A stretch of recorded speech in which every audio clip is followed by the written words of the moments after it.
So yun na nga guys, magbabalik tayo. So ito na lahat yung total ng Pogs All Star ko ngayon. Ayun. Ayan. So guys, meron pala siyang kahalintulad.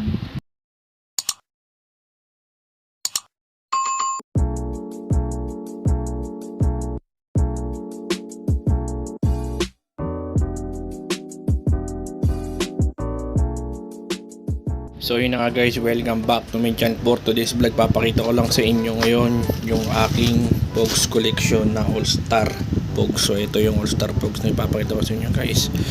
Old model na siya kasi 2010 or 11 Pogs siya. Ayan, ito yung kanyang harapan, hindi na ito yung kanyang likod.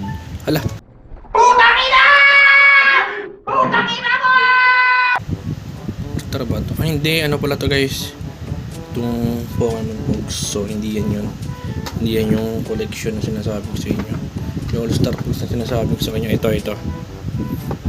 So ito yung All Star Pogs. Ayan o, ayan yung kanyang quality.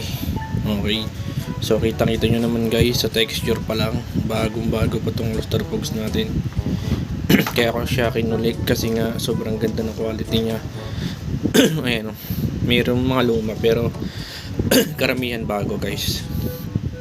Ayan, kita nyo naman, bibihira na yung ganitong Pogs sa panahon natin ngayon. Okay, ayan o, pang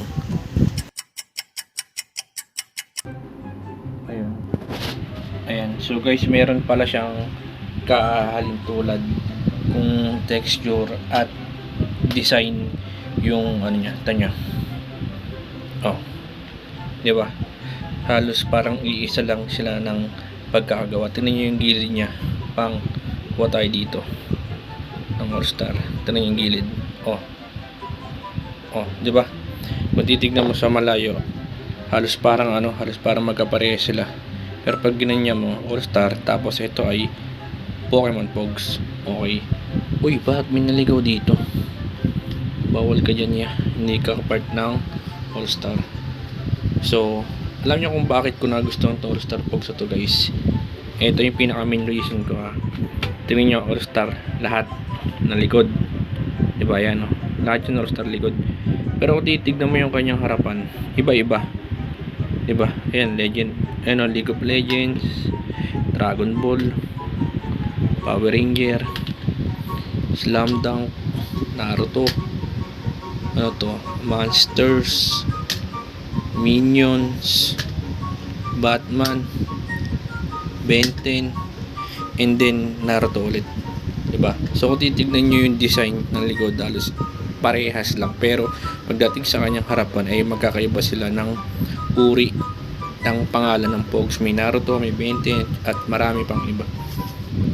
So yun yung pinaka main reason ko kung bakit nagkolekta ako ng All Star Pogs. Tsaka isa pa guys,